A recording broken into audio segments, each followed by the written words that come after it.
அல்ஹம்துலில்லாஹ். ஹஜ்ஜுடைய சிறப்புகள் என்று முதல் விஷயமாக நாம் பார்க்கவிருப்பது, நம்ம எல்லோருக்கும் தெரியும், ஹஜ் என்பது இஸ்லாத்தினுடைய தூண்களில் ஒன்று.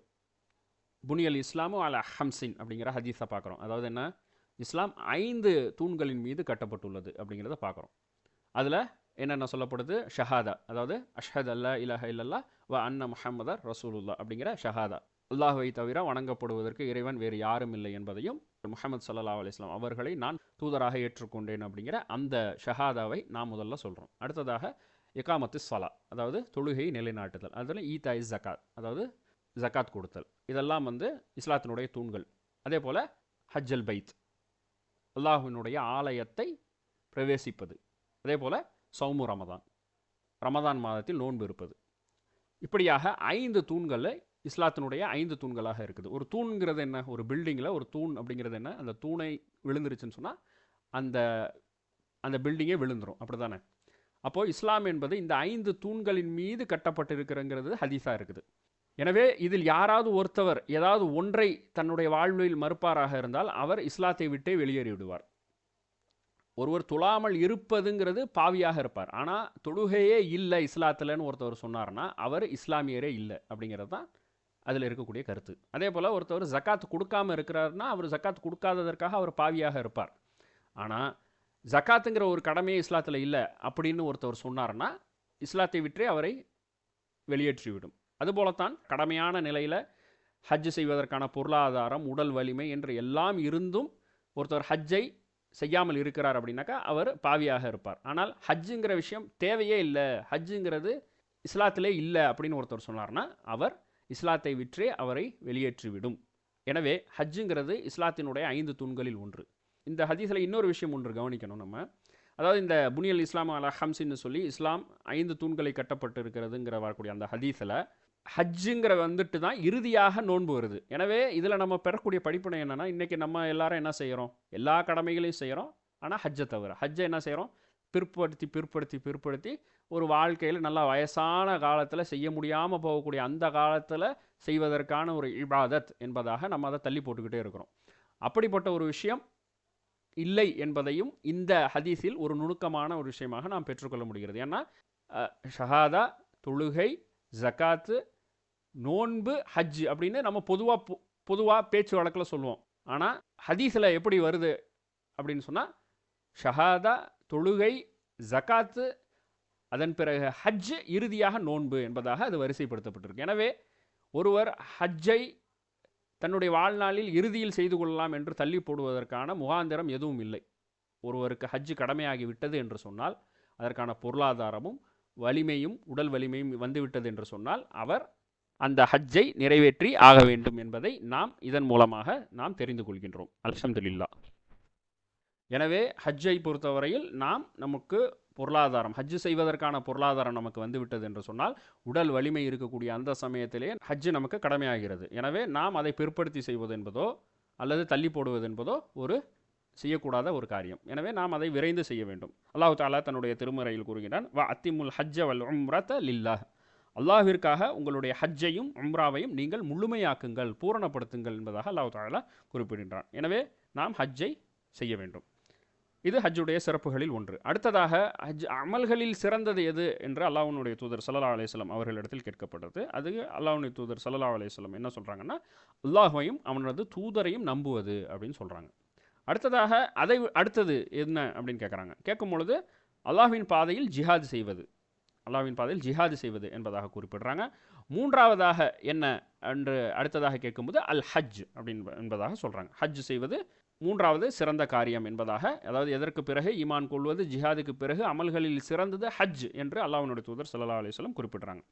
அல்ஹம்துலில்லாஹ். அடுத்ததாக நாம் பார்க்கக்கூடிய சிறப்பு நம்ம எல்லோருக்கும் தெரிந்த ஒரு ஹதீஸ், அல் ஹஜ்ஜுல் மப்ரூர், அதாவது ஏற்றுக்கொள்ளப்பட்ட ஹஜ். ஏற்றுக்கொள்ளப்பட்ட ஹஜ், அல்லாஹ்வினிடத்தில் ஏற்றுக்கொள்ளப்பட்ட ஹஜ்ஜுக்கு சொர்க்கத்தை தவிர வேறு கூலி இல்லை. அப்போது ஒருத்தவரிடத்தில் ஹஜ் ஏற்கப்பட்டுச்சுன்னு சொன்னால் அவருக்கு நிச்சயமாக அவர் சொர்க்கவாசியாக இருப்பார் என்பதை இந்த ஹஜ்ஜினுடைய சிறப்பாக நாம் பார்க்கின்றோம். அடுத்ததாக நாம் மற்றொரு ஹதீஸில் நாம் பார்க்கின்றோம், ஒருவர் தாம்பத்திய உறவில் ஈடுபடாமல், அதாவது ஹஜ்ஜினுடைய சமயத்தில் தாம்பத்திய உறவில் ஈடுபடாமல் பாவங்கள் புரியாமல் இருக்கின்றாரோ அவர் அந்த ஹஜ்ஜை நிறைவேற்றினால் தன்னுடைய தாய் வயிற்றில் அவர் பிறந்த பொழுது அவர் எவ்வாறு இருந்தாரோ, அதாவது அன்று பிறந்த பாலகன் போல அவர் திரும்பி வருவார், பாவமற்றவராக அவர் திரும்புகிறார் என்பதாக இந்த ஹஜ்ஜினுடைய சிறப்பாக நாம் பார்க்கின்றோம். அடுத்ததாக இருக்கக்கூடிய மற்றொரு சிறப்பு, முன் சென்ற பாவங்கள் அனைத்தும் மன்னிக்கப்படும். எந்தெந்த விஷயத்தில்? 3 விஷயங்கள் ஒரு மனிதன் செய்யும் பொழுது. ஒன்று, இஸ்லாத்தை ஏற்பது. இஸ்லாத்தை ஏற்றார்னு சொன்னால் அதற்கு முன்பதாக அவர் செய்த அனைத்து பாவங்களையும் இஸ்லாம் என்ற விஷயம் அழித்துவிடும். அப்போ அவர் பாவமற்றவராக இருப்பார். அதே போல் ஹிஜ்ரத்துங்கிறது என்ன? இஸ்லாத்தை நடைமுறைப்படுத்த முடியாத ஒரு நாட்டிலிருந்து இஸ்லாத்தை நடைமுறைப்படுத்த வேண்டும் என்ற அந்த ஒரு ஒற்றை நோக்கத்திற்காக இஸ்லாத்தை எங்கே நடைமுறைப்படுத்த முடியுமோ அங்கே குடிபெயர்தல், அங்கே அந்த நாட்டை நோக்கி நகர்தல், தன்னுடைய வீடு வாசல் சொத்து எல்லாத்தையும் விட்டுட்டு தன்னுடைய இஸ்லாத்தை பின்பற்ற வேண்டும் என்ற ஒற்றை நோக்கத்திற்காக வேறு ஒரு நாட்டுக்கு இடம்பெயர்ந்து செல்வது தான் ஹிஜ்ரத்துன்னு சொல்லுவோம். ஸோ இதை செய்தவருக்கும் முன் சென்ற பாவங்கள் அனைத்தும் மன்னிக்கப்படும். அதே போல் ஏற்றுக்கொள்ளப்பட்ட ஹஜ்ஜாக இருந்துச்சுன்னு சொன்னால் அது முன் சென்ற பாவங்கள் அனைத்தையும் மன்னித்து விடும் என்பதாக நாம் ஹதீஸுகளில் நாம் பார்க்கின்றோம். அல்ஹம்துலில்லாஹ். அடுத்ததாக அல்லாஹ்வினுடைய விருந்தாளிகள் அப்படின்னு சொன்னாக்கா, அல்லாஹ்வினுடைய விருந்தினர்கள் யாருன்னு சொன்னால், சிறப்பு பிரதிநிதிகள் யார் என்று சொன்னால் 3 பேர். அதில் ஒருத்தவர் அல்லாஹ்வினுடைய பாதையில் போர் புரிபவர், சரிங்களா? அதாவது போர் வீரர். அடுத்ததாக ஹஜ் செய்பவர், அதே போல் உம்ரா செய்பவர். இந்த 3 பேர் அல்லாஹ்வினுடைய விருந்தாளிகள், அவர்களுடைய விருந்தினர்கள் என்பதாக நாம் ஹதீஸில் பார்க்கின்றோம். எனவே இதுவும் இந்த ஹஜ்ஜுக்கான ஒரு சிறப்பாக இருக்கின்றது. அந்த விருந்தினர் ஹதீஸில் நம்ம பார்க்குறோம், அந்த விருந்தினர் எது கேட்டாலும், அதாவது ஹஜ் செய்பவர்கள் உம்ரா செய்பவர்கள், அவர்கள் அல்லாஹ்வின் புறத்திலிருந்து எதை கேட்டாலும் அல்லாஹு தஆலா அவருக்கு கொடுக்கின்றான். எனவே பாவ மன்னிப்பை கேட்டாலும் பாவ மன்னிப்பை அல்லாஹு தஆலா வழங்குகின்றான் என்பதாக நாம் ஹதீஸில் பார்க்குறோம். அதே போல் மற்றொரு ஹதீஸில் நாம் பார்க்கின்றோம், பலவீனமானவர்கள், அதாவது ஒரு மனிதர் பலவீனமாக இருக்கிறார், அவருக்கு போர்க்களத்தில் ஈடுபடுவதற்கான வாய்ப்புகள் இல்லை, அவர் என்ன செய்யணும்னு சொல்லி தூதர் ஸல்லல்லாஹு அலைஹி வஸல்லம் அவங்கள்ட்ட கேட்கும் பொழுது நீங்கள் ஹஜ் செய்யுங்க என்பதாக சொல்கிறாங்க. பெண்கள் ஜிஹாது செய்யலாமா என்று ஆயிஷா ரலியல்லாஹு அன்ஹா அவங்க கேட்கும் பொழுது அதற்கு அல்லாஹ்வுடைய தூதர் ஸல்லல்லாஹு அலைஹி வஸல்லம் குறிப்பிடுறாங்க, ஹஜ் செய்யுங்க, பெண்களாகிய உங்களுக்கு ஒப்புக்கொள்ளப்பட்ட ஹஜ் தான் பெண்களுக்கான சிறந்த ஜிஹாத் என்பதாக தூதர் குறிப்பிடுறாங்க ஸல்லல்லாஹு அலைஹி வஸல்லம். ஹஜ் யார் மீதெல்லாம் கடமை? அல் குர்ஆனில் அல்லாஹ் தஆலா குறிப்பிடுறான், பயணம் செய்ய சக்தி இருக்கிறவர்கள் எல்லாரும் அந்த இடத்துல ஹஜ் செய்வது கடமையாக இருக்கிறது அப்படின்ற.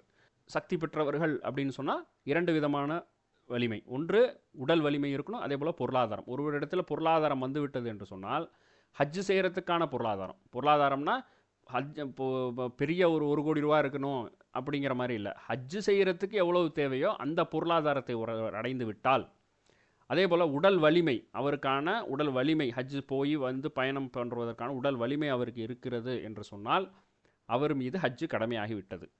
அப்போ ஒவ்வொரு முஸ்லீமும் அதில் அந்த ஹஜ்ஜுடைய கடமை நிறைவேற்ற வேண்டும். கூடுதலாக பெண்களுக்கு இதில் இருக்கக்கூடிய விஷயம் என்னென்னா, அந்த பெண்கள் மஹரமான ஆண் துணையோடு செல்ல வேண்டும். அவர்களுக்கு 3வதாக இந்த ஒரு கண்டிஷன் இருக்குது. இப்போ மஹரமான துணை இல்லாமல் பெண்கள் ஹஜ்ஜுக்கு செல்லக்கூடாது. அவர்கள் மஹரமான ஆண்கள்னா யார்? ஒன்று அவர்கள் கணவரோடு போகலாம், அல்லது திருமணம் முடிக்க தடை செய்யப்பட்ட தந்தை. மஹரமான துணைகள் யாரெல்லாம் என்று அல்லாஹ் தஆலா தன்னுடைய திருமறையில் குறிப்பிடுகின்றான். தந்தை, அதே போல் சகோதரன், இன்னும் பல உறவுகளை அல்லாஹ் தஆலா குறிப்பிடுறான். அந்த மாதிரி உறவுகளோடு அவர்கள் ஹஜ்ஜுக்கு செல்லலாம். ஸோ பெண்களுக்கு இப்படி ஒரு எக்ஸ்ட்ரா கண்டிஷன் ஒன்று இருக்குது. மற்றபடி ஹஜ்ஜுக்கு செல்வதற்கான பொருளாதாரம் ஒருவரை அடைந்து உடல் ஆரோக்கியம் இருக்கக்கூடிய ஒருவர் இருந்தார்னு சொன்னால் அவர் நிச்சயமாக தன்னுடைய ஹஜ்ஜை நிறைவேற்ற வேண்டும் என்பதை நாம் பார்க்கின்றோம். ஹதீஸில் நம்ம பார்க்குறோம், யார் ஹஜ் செய்ய நாடுறாரோ அவர் விரைந்து செய்யட்டும் என்பதாக ஹதீஸில் பார்க்குறோம். அபுதாவுதில் வந்திருக்கக்கூடிய ஹதீஸ் அது. அந்த ஹதீஸில் இப்னு மாஜால அதே ஹதீஸில் கொஞ்சம் கூடுதலாக ஒரு விஷயம் சொல்லப்பட்டிருக்கு. ஏன்னா ஒருவர் நோய்வாய்ப்படலாம், அல்லது வாகனத்தை இழக்கலாம், அல்லது பயணத்தை தடுக்கும் ஏதேனும் ஒரு தேவைகளை எதிர்கொள்ள நேரிடலாம் என்பதாக ஹதீஸில் நம்ம பார்க்குறோம். உண்மையிலேயே இன்றைக்கி பெரும்பாலும் நம்ம எக்ஸ்கியூஸ் கொடுக்குறது இந்த விஷயத்தில் தான். ஒருவருக்கு பொருளாதாரம் வந்துடுது, பொருளாதாரம் வந்த நிலையில் அவர் தன்னுடைய ஹஜ்ஜை தள்ளி போட்டு கொண்டே இருக்கின்றார்.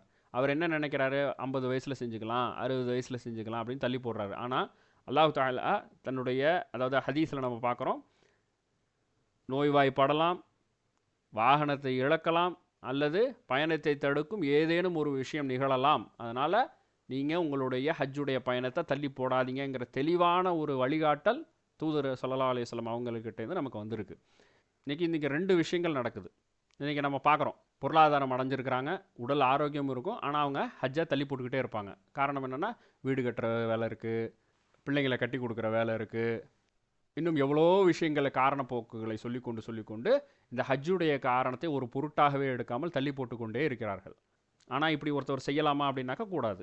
அவர் பொருளாதாரத்தை அடைந்து விட்டால், உடல் வலிமை அவருக்கு இருந்தது என்று சொன்னால், அவர் ஹஜ்ஜை விரைந்து நிறைவேற்ற வேண்டும் என்பதை தான் நாம் இப்போ நமக்கு எதிர்காலத்தில் என்ன நடக்குங்கிறது நமக்கு தெரியாது. நம்மள்கிட்ட இன்றைக்கி இருக்கக்கூடிய விஷயம் நாளைக்கு இருக்குமாங்கிறது தெரியாது. அப்போ நமக்கு ஹஜ்ஜு கடமையான ஒரு நேரத்தில் அந்த ஹஜ்ஜை செய்யாமல் நம்ம அதை தள்ளி போடுறதுங்கிறது ஒரு பொருத்தமற்ற செயல். எனவே அந்த அந்த கடமை ஆன பிறகும் அந்த காரியத்தை ஒருத்தர் தள்ளி போடலாமா அப்படின்னாக்கா தள்ளி போட முடியாது. உதாரணமாக இப்போ நம்ம தொழுகையிலே பார்க்குறோம். என்ன பார்க்குறோம்? ஒருத்தர் தூங்கிடுறாரு, தொழுகையுடைய வக்து வந்துருச்சு, தொழுகை அவருக்கு மிஸ் ஆயிடுச்சு. அவர் என்ன செய்கிறாரு? எந்திரிச்ச பிறகு தொழுகலாம் அப்படிங்கிற ஒரு சலுகை இருக்குது.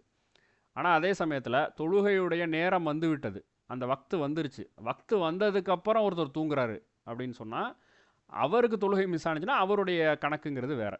அப்போ இதே மாதிரி தான். அப்போது பொருளாதாரம் அடைந்த ஒருவர் அந்த நேரத்தில் அந்த ஹஜ்ஜை செய்யாமல் தள்ளி போட்டு எதிர்காலத்தில் அவருக்கு பொருளாதாரம் இழந்து ஒன்றுமில்லாத ஒரு நிலையில் அவர் இருக்கும் பொழுது, எனக்கு ஒன்றுமே இல்லை, எனக்கு காசு இல்லை அப்படின்னு சொல்லி அதிலிருந்து எஸ்கேப் ஆக முடியாது. காரணம் என்னென்னா, அவருக்கு ஹஜ்ஜு கடமையாகக்கூடிய பொருளாதாரம், ஹஜ்ஜை நிறைவேற்றக்கூடிய பொருளாதாரம் அவர் அடைஞ்சிட்டு இருந்தார். அந்த நேரத்திலே அவருக்கு ஹஜ்ஜு கடமையாயிருச்சு. கடமையான நேரத்தில் அவர் செய்யாமல் அவர் தள்ளி போட்டுட்டு, பொருளாதாரம் இல்லை என்ற காரணத்திற்காக, உடல் ஆரோக்கியம் இல்லை என்ற காரணத்திற்காக ஒருத்தர் காரணமாக சொல்ல முடியுமானா சொல்ல முடியாது. எனவே நாம் ஹஜ்ஜு செய்வதற்கான பொருளாதாரத்தை நாம் அடைந்த பொழுதே, உடல் ஆரோக்கியம் இருக்கும் பொழுதே நாம் ஹஜ்ஜை நிறைவேற்றி விட வேண்டும். இதில் பாருங்கள், ஒரு அழகான ஒரு ஹதீஸு, சுனன் நசாயியில் வந்திருக்கக்கூடிய ஒரு ஹதீஸு, ஹஜ்ஜையும் உம்ராவையும் தொடர்ச்சியாக அல்லது அடிக்கடி நிறைவேற்றுங்கள் என்பதாக ஒரு ஹதீஸ் வருது. தாபிஉ பைனல் ஹஜ்ஜ வல் உம்ரத்த, அதாவது தொடர்ச்சியாக ஹஜ்ஜை அடிக்கடி நிறைவேற்றுங்கள் என்பதாக குறிப்பிடுறாங்க. ஏன்னா உலை துருத்தியானது இரும்பின் அசுத்தத்தை நீக்குவதை போல, எவ்வளோ அழகான ஒரு உதாரணம் பாருங்கள். உலை துருத்தியானது அசுத்தத்தை நீக்குவதை போல, என்ஃபியானில் ஃபக்கர வ ஜுனூப, அதாவது எப்படி பாருங்கள், எவ்வளோ அழகான ஒரு ஹதீஸ் பாருங்கள். அதாவது வறுமையையும் பாவங்களையும் நீக்கிவிடுகிறது. எது? ஹஜ்ஜு உம்ராவும். ஹஜ்ஜு உம்ராவும் வறுமையையும் பாவத்தையும் நீக்கிறது. பாவத்தை நீக்கிறது நம்ம எல்லாமே தெரிஞ்சுருக்கிறோம். நம்ம எல்லாமே ஹஜ்ஜுடைய விஷயத்தை புரிஞ்சுருக்கிறோம். உம்ராவும் ஹஜ்ஜும் பாவங்களை நீக்குங்கிறது. ஏன்னா நம்ம பார்க்குறோம், ஒரு உம்ராவுக்கும் மற்றொரு உம்ராவுக்கும் இடைப்பட்ட பாவங்கள் நீக்கப்படும் அப்படிங்கிறதையும் நம்ம ஹதீஸில் பார்க்குறோம். ஆனால் இந்த ஹதீஸில் பாருங்கள், அல் ஃபக்ர, அதாவது வறுமையையும் நீக்கக்கூடியதாக இருக்கிறது. இன்றைக்கி நம்ம பண்ணாமல் இருக்கிறதுக்கு காரணமே வறுமை அப்படின்னு சொல்லி, வறுமையை பயந்து நம்ம பண்ணாமல் இருக்கிறோம். ஆனால் ஹதீஸ் என்னவாக இருக்குது? அல்லாஹ்வுடைய தூதர் ஸல்லல்லாஹு அலைஹி வஸல்லம் நமக்கு என்ன சொல்கிறாங்க? வறுமையையும் நீக்கக்கூடியதாக இருக்குது அப்படின்னு சொல்கிறாங்க. இதை நம்ம உண்மையிலே நம்ம உணர்ந்தவர்களாக இருந்தால், எந்த காரணத்திற்கும் நம்ம பொருளாதாரத்தை ஒரு காரணமாக சொல்லி நம்ம ஹஜ்ஜையும் உம்ராவையும் தள்ளி போடக்கூடாது. இது வஹி. இது அல்லாஹ்வுடைய தூதர் ஸல்லல்லாஹு அலைஹி வஸல்லம் நமக்கு சொல்லித்தந்த விஷயம். எனவே இந்த விஷயத்தில் நாம் பொடுபோக்காக இருக்கக்கூடாது என்பதை இந்த சிறப்புகளில் நாம் இறுதியாக தெரிந்து கொண்டு, இன்ஷா அல்லாஹ் ஹஜ் செய்யக்கூடிய ஒருவர் தன்னை எவ்வாறு தயார்படுத்திக் கொள்வது அப்படிங்கிற அந்த பகுதிக்குள்ளே நம்ம போகும். அல்ஹம்துலில்லாஹ்.